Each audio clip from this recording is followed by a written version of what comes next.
Hello and welcome to the Apologetics 315 podcast with your hosts Brian Auten and Chad Gross. Join us for conversations and interviews on the topics of apologetics, evangelism, and the Christian worldview. I'm very excited. I'm very pleased. I want you to get right down there. Check it out. Well, welcome to the podcast. I'm here with Chad Gross. How are you keeping today? I'm doing well. Looking forward to the interview, learning more about rhetoric. Now, wait a minute, Chad. Isn't rhetoric just this terrible thing that the media uses to control us? Yes, it's very pejorative and terrible. And whenever someone offers an argument that you can't answer, it's very fun to just say, that's just rhetoric. Yeah, I don't know where to go from there. Well, no, that's just something I've seen. I've seen that a lot where, like, for example, with William Lane Craig, he's obviously been defending the same arguments for years and years and years.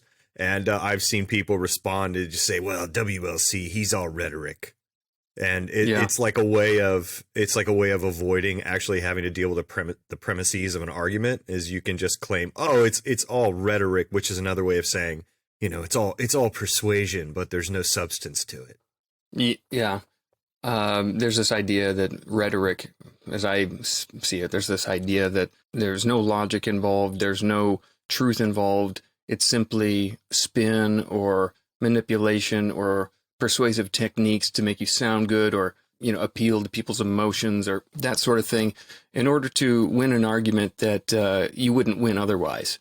It's a way to, basically blind the masses and convince them that your view is true. Like you're saying, someone could say, well, that's just rhetoric. If it sounds too good, then, well, you can't trust it. Yeah. And I think what we're going to learn today is that actually the word rhetoric is quite abused, and that we within the church, as our guest today has argued in his book, and even people, outside of the church, we need to have a better understanding overall about what rhetoric is and its proper use in argumentation.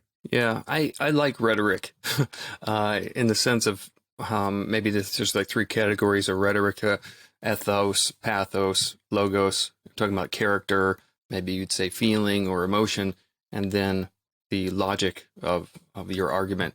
So there's this idea of the well-orbed Christian that we've talked about, but this is like the well-orbed communicator where, you're going to use logic, but who's going to listen to you if you just sit there with a chalkboard and spell it out loud in a math equation, but you can't communicate it? Or the aspect of character, if you're really persuasive, but everybody knows who you really are behind closed doors and it ain't good. You're not going to persuade either, So there's this element of everything that you are being in line and in agreement with your message. I like that sort of an idea with rhetoric. Is it sort of like Jesus was the perfect rhetorician, right? Amen. He was perfect in character. He used stories. He used logic. He was the most persuasive, and he had power behind everything he said. I like what that scripture says where he didn't speak like the scribes and Pharisees, but with one that had authority. I'm interested in the conversation today. The book is a really good starting point for this conversation. Let's talk about that real quick. So today we're interviewing Dr. Jim Beitler. He's the Associate Professor of English and Director of First-Year Writing at Wheaton College in Wheaton, Illinois. His primary areas of interest include rhetorical theory and criticism. He's author of a few books. One is called Charitable Writing, Cultivating Virtue Through Our Words. He's a co-author with Richard Hughes Gibson. And the one we'll be discussing today is called Seasoned Speech, Rhetoric in the Life of the Church. Let's get ready. Switch me on. Jim Beitler, welcome to the show. Thanks so much for having me. I'm really glad to be here. Appreciate you joining us. We're liking the work that you've done with your book, Seasoned Speech, Rhetoric in the Life of the Church. And we're excited about what that means for apologetics. But we want to just start off, if you could introduce yourself and what sort of work you do. Yeah, my name is Jim Beitler. I'm an associate professor of English at Wheaton College. I went to Wheaton as an undergrad and went on to get my PhD at the University of Michigan in rhetoric and composition. And now I teach writing classes, some literature classes at Wheaton. I also direct the first-year writing program at Wheaton and the Writing Fellows program there. So that's a little bit about me. I just published another book with Richard Hughes Gibson, which is called Charitable Writing, Cultivating Virtue Through Our Words. So we can talk about that at some point too, if you'd like. Yeah, well, that might help with YouTube comments out there. First off, because we're going to be talking about rhetoric, in the intro, me and Chad were talking about how it seems to have this wrong connotation, or, it seems to be a word that's loaded. So how would we describe that going forward in the interview? Yeah, it is a term that's often used pejoratively. So if you listen to the news, you'll often hear about politicians, empty rhetoric. And but that's not the way the ancients used it. That's not the way in which a lot of contemporary writing teachers talk about it. Rhetoric is the study and art of persuasion. So it's both a study and an art. It's something that we can learn more about, but it's something that we can also learn to do more effectively. And for the last 2,000 years, scholars and teachers have been talking about how to do it well. And there are ways to do it well, and there are ways to do it poorly. And so the book is really trying to get at some of the ways that exemplary Christian communicators have done it well. So how did you become interested in rhetoric? That's a bit of a longer story. I originally did my BA work in English and was very much interested in that. And then over time, I became interested in theology and hermeneutics. And from there, I started to think about, how I might use all of this in the future. I wanted to become a teacher. And around that same time, started to get interested in writing and the teaching of writing. And rhetoric is such a big part of that. And I was reading a lot about rhetorical hermeneutics. And so got interested in rhetoric itself. And then during my PhD program, really learned a lot more about it. I kind of tend to think that anybody who starts to maybe study public speaking might touch on this, whether it's through Toastmasters or different sort of communications and things, in the different facets of what makes something persuasive. I'm curious, I don't know a lot about this, but I know Aristotle sort of paved the way, but how was rhetoric taught historically? And how has education drifted away from that model? Well, that's another great question. It's a big question. People like Aristotle talked about things like the rhetorical triangle, the rhetorical appeals. So that's something that's often still talked about in schools. So you might hear about ethos, pathos, and logos, these appeals that are used to get audiences on board with what we're saying. Ethos being an appeal to the character or credibility of the speaker. Pathos being an appeal to audience's emotions, and logos being an appeal to the kind of logic or reason of one's words. So that was one thing. And then the ancients also taught 5 canons of rhetoric: invention, arrangement, style, memory, and delivery. And so they taught about how to come up with arguments, invention, how to kind of put them together, arrange them, organize them. The kind of eloquence or style that was part of them. And then because rhetoric was so much kind of connected to oratory, to speaking, to public speaking, as you were talking about, they also taught about delivery and the art of memory, which is something that we don't talk about as much anymore because we have so many other kind of external memory devices kind of away from our brains that we can use to store information. But the ancients had developed a kind of robust system for memorizing things. And so those were two kinds of things they talked about. But there were a host of other tropes and figures that they would have students imitate and practice. Those are 2 key words, by the way, imitation and practice. You get better at rhetoric by kind of copying those patterns of those who have gone before you, and by doing it over and over, by practicing it. One of the things you mentioned in your book is how they would have someone memorize someone else's powerful speech or communication, and that you even do that with your own students. I mean, because some people might object and say, well, you're either a good communicator or you're not. How can you teach ethos? How would you or I can understand maybe appealing to someone's emotions, but when you think about certain communicators, it seems so natural, it's just who they are.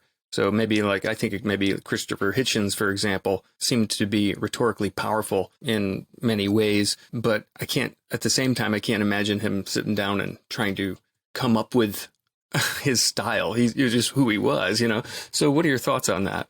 Yeah, I think it's something that can definitely be taught. That's kind of what I do. As ancient teachers of rhetoric have realized, and contemporary teachers of communication and writing also realize, there are strategies that one can learn to become a more effective communicator. And as I was saying, it's tied to, in some ways, imitation and practice. We can grow, we can get better at these things. And that's not to say that some people aren't given particular gifts in these areas. I don't think anyone would deny that, people have gifts as public speakers and as writers. But it is also something that we all can grow into with practice. So, yeah, I mean, I think in some ways there is a level of gifting here, but also it's something that can very much be taught. One of the things that I do in my writing classes is I teach students a kind of series of different knowledge domains that they can draw upon when they write. At Wheaton, we use a book by the name of College Writing and Beyond by a scholar named Anne Beaufort. And she talks about the fact that expert writers draw upon 5 different knowledge domains when they write. And those are things that can be taught. I won't go into them now, but it is definitely something that you can convey to others and help them to practice. Kind of transitioning now from, we've kind of laid the groundwork of what is rhetoric and, why it's important. Can it be taught? What would you say, in kind of transitioning to thinking about now its expression in Christianity and apologetics, what would you say to the person who might object and say something to the effect of, I'm just an average Joe sitting there in the pew every Sunday. Why should I care about rhetoric? I mean, that's just something that academics and authors and writers worry about. That's a great question. It's really about effective communication. Effective communication is so important to the proclamation of the gospel. It is true, as I say in the introduction to the book, that the Spirit can do whatever the Spirit wants to do, and use people who aren't effective communicators. But that doesn't mean that we shouldn't try to grow in areas, because we've also been given the minds and abilities to do that. So we are in some ways commanded to grow in knowledge and love together. And this is one of those areas where we can all grow. And to the person that's sitting in the pew, one of the things to recognize is you are always being rhetorical when you communicate. It's not something that we really have an option to do. We're always doing it. It's just a question of whether we're doing it well or doing it poorly. Part of what the book is saying is it's trying to look to kind of, again, exemplars and say, these are people who do it well. Let's learn from them. The second thing I would say to the person sitting in the pew is the church is rhetorical. The pew is a built space. It's having you face a particular way. It's orienting you a particular way, as all worship does. And that is rhetoric. It is shaping you in a particular way. In this case, it's shaping you in a way that you want to be shaped. You want to be oriented towards the word. You want to be oriented towards the table. And so when you go to church, you are, in a sense, you are allowing yourself to be immersed in that communication, the communication of the gospel. And so you're participating in rhetoric. And so, it's part of your life. It's inescapable. I've never thought of the way that we are arranged in church as a type of rhetoric. That's actually really interesting to think about. And also it brought to mind kind of those, you'll often hear quotes such as, it's not a matter of whether or not you're a theologian, it's whether or not you're a good one or a poor one. I hear you essentially saying it's not a matter of whether you're a rhetorician, it's just a matter of if you're an effective one or not. Yeah, part of what it means, to be human is to be a communicator, to use language, to be a language user. So that is just really foundational to who we are, how we've been created to be. You know, when God says, let us make humans in our own image, part of, you know, that's speaking, and humans are given the ability to then speak and name the animals. Adam names the animals. So that's foundational to who we are. And that idea that we're being shaped by our worship is, of course, tied to other scholars who are writing right now, like Jamie Smith. He's got a book called Desiring the Kingdom. He talks about it in terms of worship and liturgy, the way in which our kind of activities of worship are arranged and ordered. But it's also true with regard to language. That's helpful. So let me throw this one out at you then. You bring this up in your book. It seems at first glance that the Bible actually argues against the use of rhetoric.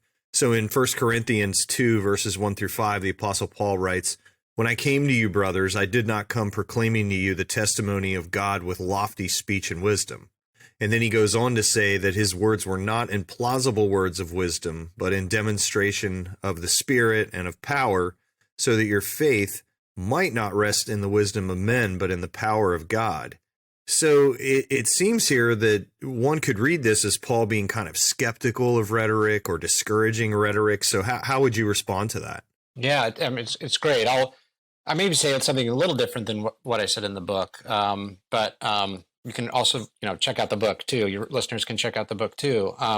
Right. I think I mentioned in the book, Andre Resner Jr., another scholar, talks about Paul in terms of Paul's reverse ethos. So in that moment, right, Paul is doing something. He's constructing his credibility, but he's not constructing his credibility in a way that would normally appeal to those in the world. So he's not proclaiming himself as an authority. He's humbling himself. He's taking the form that Jesus talks about in or that Paul talks about also in Philippians 2, about Jesus, who took on the form of a servant, who became nothing, right? This is something that theologians call kenosis. But kenosis, reverse ethos, are still rhetorical. They're still using language in a particular way. It's just using language in a way that may be a little bit more consistent with the particular victory of the cross, which is a victory that basically allows one's own life to be taken. That Jesus lays down his life. It's a rhetoric that may be more in line with that.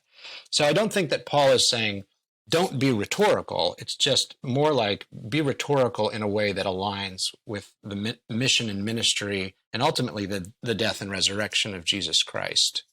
Yeah, so I mean, that's one possible answer. The other thing to say is Jesus, our Lord was rhetorical, and that's undeniable. Yeah.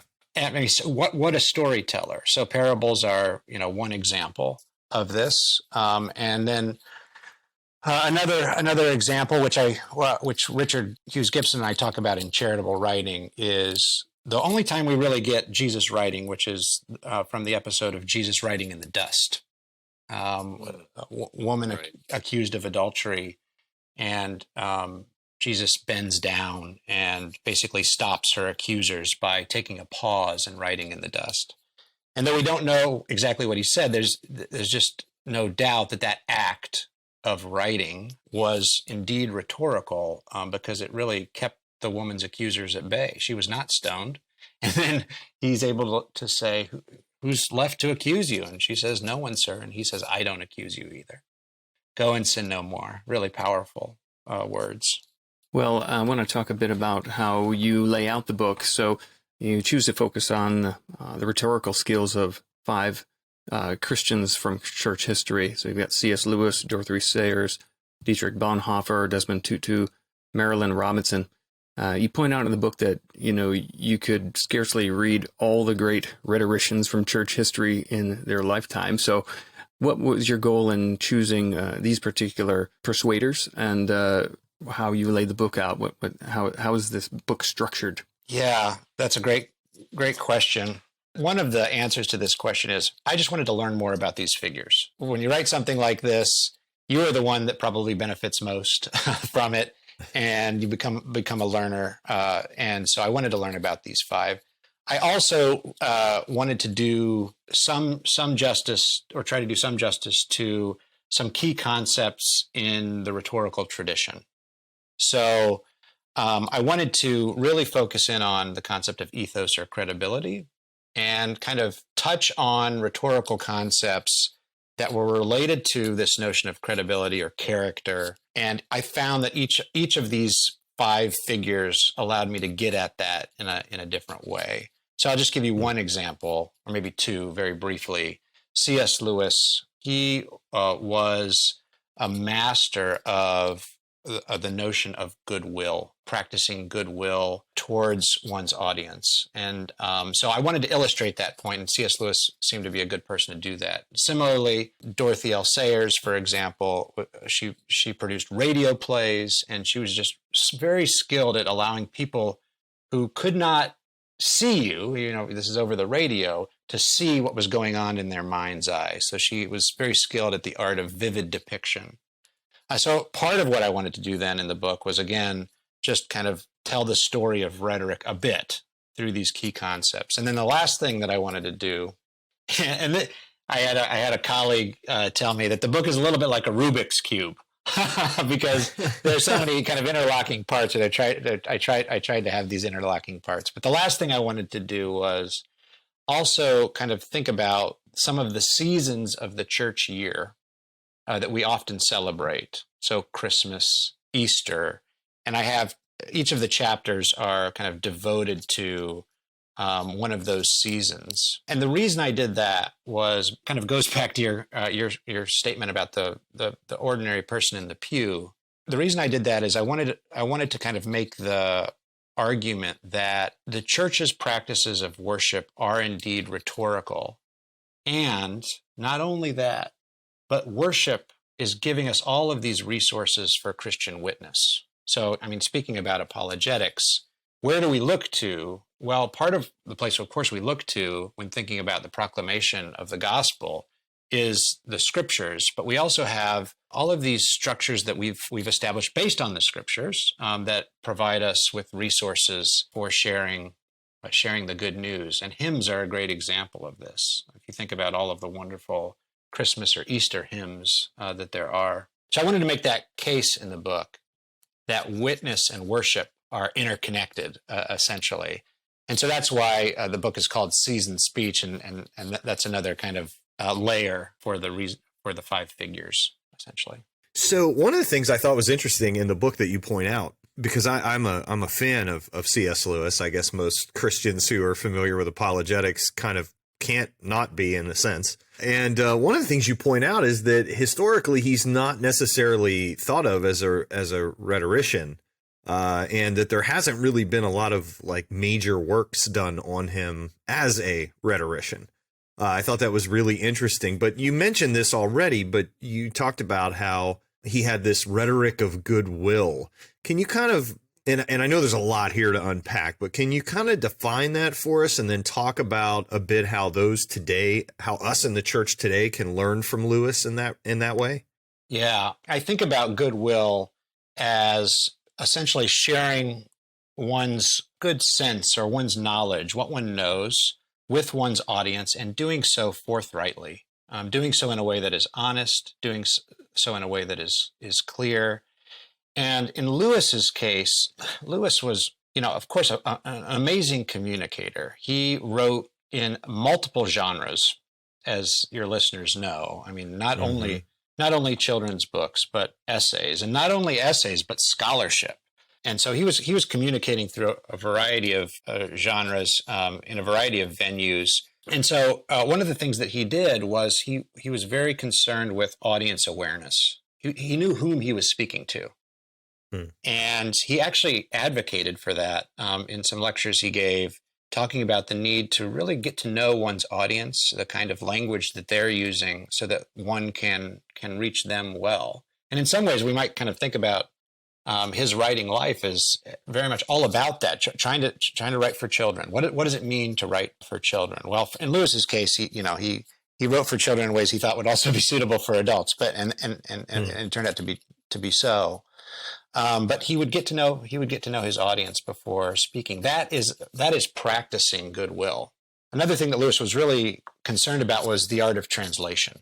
He thought that pastors, before they became pastors at seminary, should practice translating a theological doctrine into the common vernacular. He thought that would be a wonderful exercise for pastors. And that's another kind of practice of goodwill. Again, it's taking what one knows and it's adapting it to the needs of one's audience. Yeah, I also appreciated the way that you pointed out kind of the humility of Lewis, of how he took himself out of the equation. And he would say things like, well, one might say, or one might respond. He was never making himself kind of the exemplar or the ideal Christian in his writing. He wrote in a way that made him just to be another person kind of on this walk, right along with the rest of the people that were his readers. And so I thought that was really helpful, too. And I also couldn't help thinking, Jim, how transformative it would be if we all practice a rhetoric of goodwill on like Twitter and Facebook. Oh, absolutely. I mean, have we ever needed rhetoric so much as we need it now? I mean, it's so vicious online, and we really need to do better. The point about humility is a great one. This is something that Richard and I also talk about in the other book. But Lewis defines a humble man in one place as someone who is not going to be kind of overly showy about their humility. They're not going to be constantly self-deprecating. Instead, he says, they're going to take a real interest in what you say to them. They're not going to think about themselves at all, he says. So we tend to think about humility as, an absence of pride. We define it negatively. But there's also this positive aspect to humility, which is taking an interest in the things around us and wanting to learn more in the things around us. And Lewis just exemplifies that. He just seemed to have a love for knowledge, for life, and really be kind of interested in other things. And I find that particular practice of humility to be something really appealing, something I want to strive after. Thank you. Yeah. That's great. You cover a lot of people in the book, but one of them is Dietrich Bonhoeffer, and I want to talk about him for a few minutes. One of the things that you touch on there is how a speaker usually wants to identify with his message, but in the case of Bonhoeffer, it seemed that when it came to preaching, one of his approaches was, it's best to distance oneself from the message. Can you kind of unpack that a bit, describe what he's getting at? He says something like the preacher should conceal himself while preaching, maybe letting the text speak for itself. But this could be one of those Jedi mind trick things where you're not using rhetoric in order to be more powerful. So this is one of the things the book is saying is there are all kinds of ways to witness. Proclaiming the gospel happens in a variety of ways, and one of the things that Bonhoeffer, one of the ways I'm really interested in is Bonhoeffer's, and he taught some courses on homiletics, on preaching at seminary, Finkenwald Seminary, this kind of underground seminary in Germany. And some of his advice to his students was exactly as you were saying, that essentially the preacher needs to conceal their own identity so that the word can shine through, the gospel message can shine through. And I think there's a really powerful lesson here. Sometimes part of what is whimsical about the Christian faith, what is engaging about the Christian faith is connected to the people who are witnessing. But ultimately, right, it's not about that. It's about pointing to Jesus. So I think that's what Bonhoeffer is getting at. And so he wanted sermons to be more objective than that, not for the preacher to make it about them, but ultimately to make it about Jesus, essentially. And I'm paraphrasing or summarizing there. But that's kind of what he's getting at there. Now, he would probably have said, well, therefore I'm not practicing rhetoric. But I would again argue no, that too is rhetorical, right? When you make your text, when you make what you're saying more objective, when you kind of distance the words that you're saying, the content from your own personal identity, that's still a rhetorical move. That's still using language in a particular way. In this case, though, it's using it in a way that Bonhoeffer, I was thinking, aligned with his theology.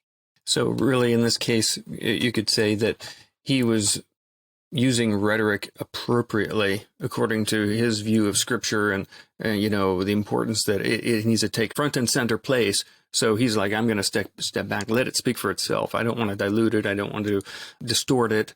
I don't want to be the center of attention. And so he's like exalting scripture in that case. And in his view, using that tool appropriately. Yeah, exactly. There's a hymn, "May the Mind of Christ My Savior." And there's a line in that hymn, I hope I don't butcher it. In the hymn it says, "And may they forget the channel, seeing only him." We're the channel of the gospel, but we're only a channel, and may we be forgotten so that Jesus may be exalted. That's what I think of when I think of Bonhoeffer's kind of teaching on sermons. You mentioned sermons there, and one of the things you point out in the book is how rhetoric should be happening in the pulpit, right? Because as you said, it's happening. It's just whether or not it's being done well or not, right? What practical steps would you give to a pastor who might be listening to this and they might think, wow, I would love to learn to be more persuasive in their sermons? In my sermons, excuse me. What is something that a pastor could kind of practically do to begin taking steps toward that, to become a better rhetorician, if you will? Yeah.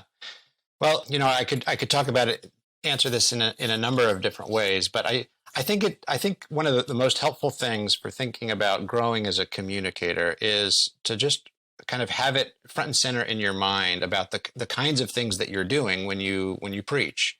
To ask yourself regularly questions like this: how am I presenting myself in this discourse, in this sermon? How am I presenting myself? Is it in ways that align with what I'm saying? Is it in ways that will appeal to my audience? How so? So there are kind of questions that you can ask. And then there are concepts that you can employ to make yourself a more effective communicator. So I've talked a lot already about these appeals to ethos, character, credibility. But if you could just kind of think about some of the other concepts from my book. For example, I talked a little bit ago about Dorothy L. Sayers and vivid depiction.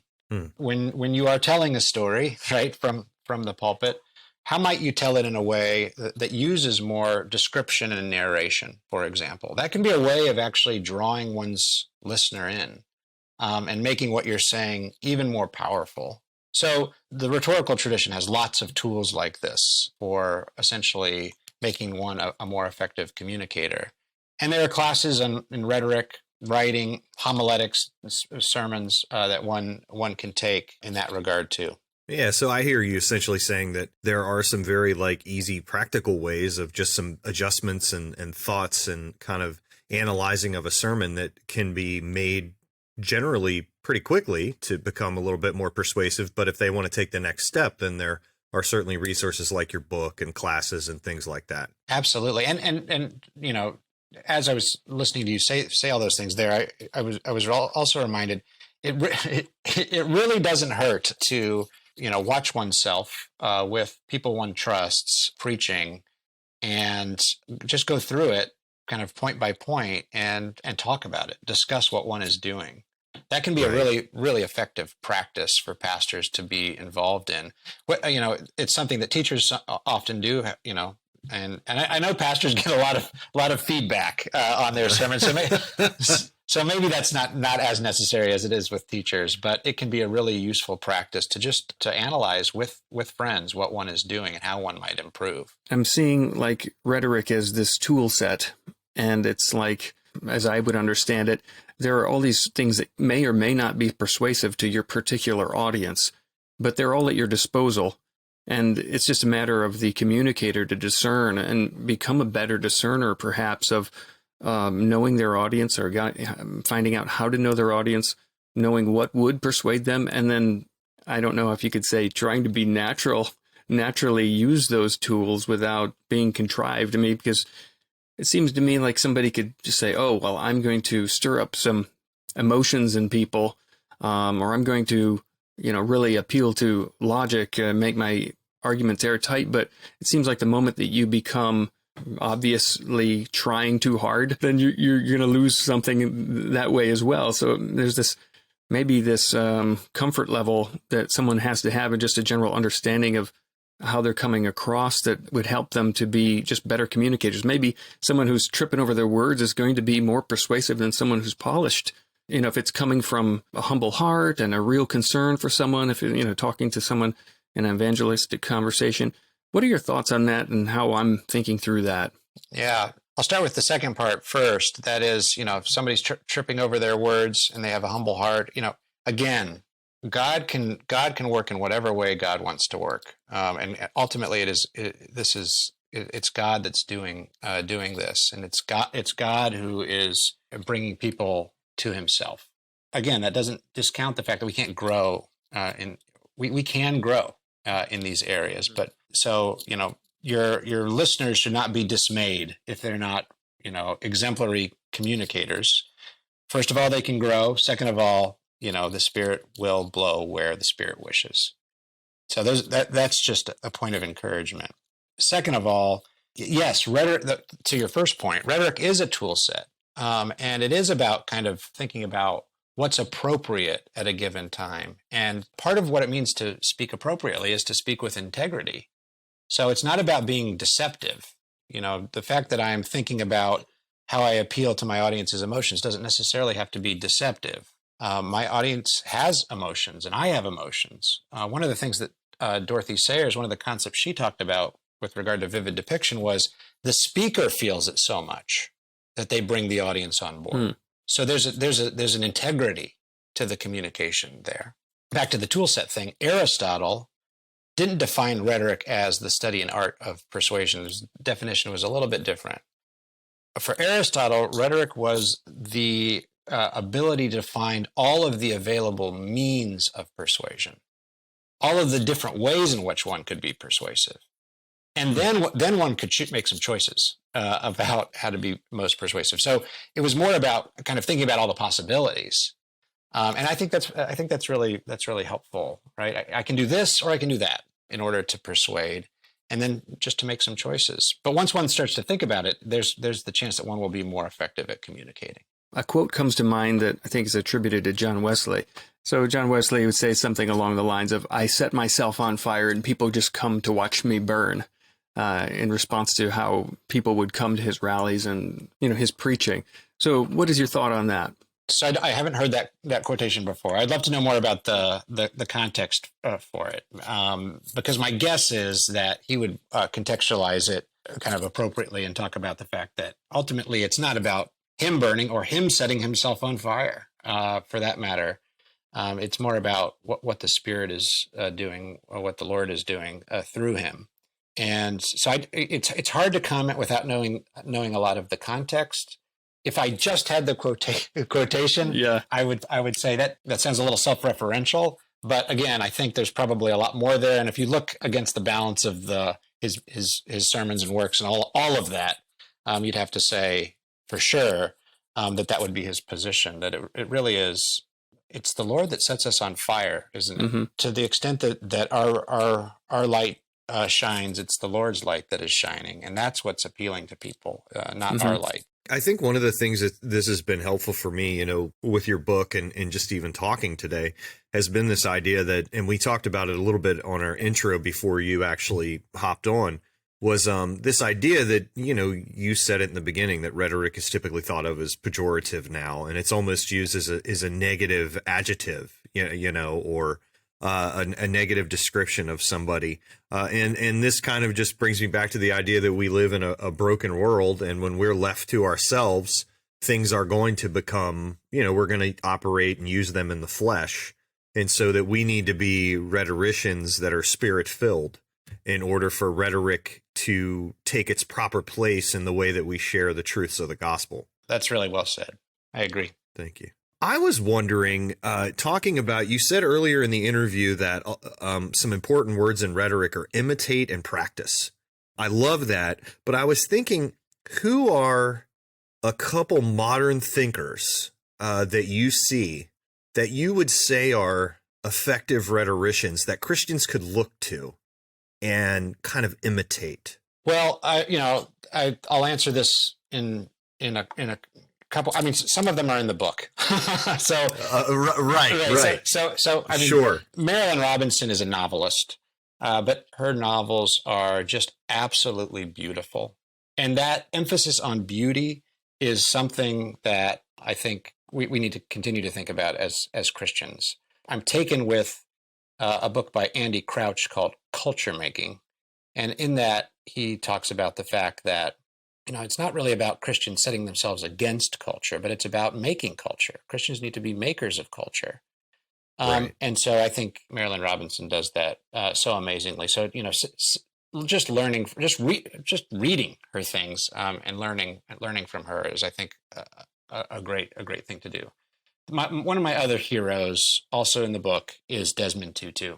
Desmond Tutu, an amazing man who helped his country transition from apartheid to a democracy and was a real advocate for truth-telling and reconciliation. He spearheaded the country's Truth and Reconciliation Commission. And with all of these figures, it's just remarkable how much you can learn from them. And then I'll answer the question in one final way. We all know in our own lives people who are wonderful communicators. We all know people in our own lives who we think witness well. Sometimes it's not through language. Sometimes it's just through other not particularly through kind of effective communicating, as you were saying, but they're just steady. They're just solid people, and they have a kind of light that burns brightly because of it. And just recognizing ordinary people as kind of exemplars. We all are this communion of saints. We have so much to learn from one another, from our neighbors. Your exemplar might be your next door neighbor. Your exemplar might be your pastor. Your exemplar might be the person that is caring for the grounds of your church. They're just everywhere if we're willing to look and learn from them. That's a great point. That sometimes we're looking for that, prominent public person, and the person might be our dad or our exactly. That's a great point. I missed that. Can you help me? You mentioned a book about creating culture. I missed that. What was that? So that's Andy Crouch. His book is called, there we go. Yeah, Andy Crouch's book is called Culture Making. He's written several books. Culture Making is the one that I'm most familiar with. So. Yeah, thank you. That brought to mind a lecture I heard from philosopher John Mark Reynolds. He argues that we used to be, if you look at all the great art and all the great music from the past, it was predominantly made by Christians. And unfortunately, we've become culture consumers and got away from creating culture. So that really rang a bell with me. So thanks for suggesting that. Yeah, absolutely. From your perspective, Jim, when you look at areas of the church today, or you hear people doing evangelism or being apologists, are there any certain pitfalls that you see that are most common that you'd want to stomp out if you could with your training? It's a good question. It's a hard question. It's a difficult question because I don't have all the knowledge. What? Right. Only God knows which of these methods will be effective. I do think that when one's communication moves out of line with what seems to be the message of Scripture, the cross and the resurrection, that is problematic. I think the cross becomes a kind of test for effective evangelism. So if there's evangelism that is belittling, if it's angry, if it seems to be actually distance the speaker from the audience in ways that are problematic, that seems to me out of line with the character and teaching of Jesus Christ. Those are things that I get very, very, very nervous about. So I think the cross, the scriptures become a kind of test for us. Those passages like the one I mentioned before, Philippians 2, are we essentially following the model of our Lord in how we share the gospel? I think that's the key. That's the key for me. Wow. That's so helpful. I don't mean to, beat the proverbial dead horse, but again, I just go back to some of the behavior. And again, I'm not saying I'm perfect in this area at all, but some of the behavior that I see from my fellow believers, especially just through social media and things. And I wish that they would take what you just said and really take it to heart. I would wonder where we'd be as Christians, how Christianity would be viewed culturally if more of us would communicate in the way that you just described. That was super helpful. Thank you. Yeah, and it can be counterintuitive at times, right? Because the cross is defeat. For a time, the cross is defeat. But it's not about winning necessarily in that kind of way. So anyway. Yeah, I think rhetoric is a great way of winning the man and not necessarily having to win the argument. Right. Exactly. Yeah. Good. Yeah. Jim, I want to ask you too about, we've talked about your main book, Seasoned Speech, about rhetoric in the life of the church, but talk just a moment about what people might find if they look at your more recent book, Charitable Writing, Cultivating Virtue Through Our Words. What's your goal there? And persuasive writing, what do you mean by that? Yeah. So Charitable Writing, again, I was co-author on this. Richard Hughes Gibson is my co-author. Thanks so much for asking about it. So this book released in December, and this book is more directed at writers, and it's thinking about writing as a spiritual practice and the ways in which the writing life can intersect with our spiritual lives. And so in the book, we have three main sections of the book, which focus on virtues that we can cultivate as we write. So thinking about humility and listening, thinking about loving even through argumentation, and then ultimately thinking about hope. So keeping time through our writing and doing it hopefully. So yeah, that book was a really fun project to work on. Richard is a friend of mine, and one of the neat things about working on that project with him was, first of all, I learned a lot about writing from working with him about it. He's a great writer. Second of all, that book has artwork in it. And so that was a real joy to analyze some artwork and think about how that art is functioning. One of the things that we talk about in that book is, again, we need models. We need models to imitate, and they're everywhere in the Christian tradition if we just look for them. And so we look at some artwork together, which is fun. Cool. Well, if people want to find more resources by yourself, maybe they could go onto Amazon and search for Jim Beitler. But is there any other place online where you have any of your writings and work that people can find more about it? You can find out more about me at my faculty page at Wheaton College. If you search Wheaton College, James Beitler, you'll find me. I just wanted to say thank you for writing the book. Thanks for taking the time to talk with us today. It really challenged me. I'll be honest. I think that I was sometimes falling into that trap of thinking of rhetoric as something more pejorative, more than I should have.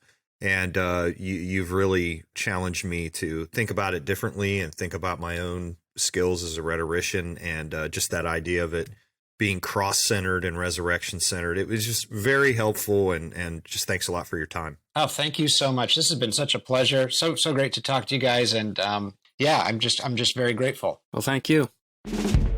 Thanks for listening to the podcast. If you have a question you'd like us to address, or just a message for us, feedback, good or bad, you can either email us at podcast@apologetics315.com or leave a voice message for us using SpeakPipe.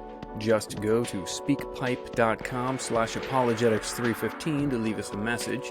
And remember, if you include a Ghostbusters quote in your question, we guarantee that we'll read it on the podcast, and we also ensure up to 50% better quality answers. Also, if you've enjoyed today's podcast, please leave a review in iTunes or the podcast platform of your choice, and please share this episode with a friend if you found it useful. Remember, you can find lots of apologetics resources at apologetics315.com, along with show notes for today's episode. Find Chad's apologetic stuff over at Truthbomb Apologetics. That's truthbomb.blogspot.com. This has been Brian Auten and Chad Gross for the Apologetics 315 podcast, and thanks for listening.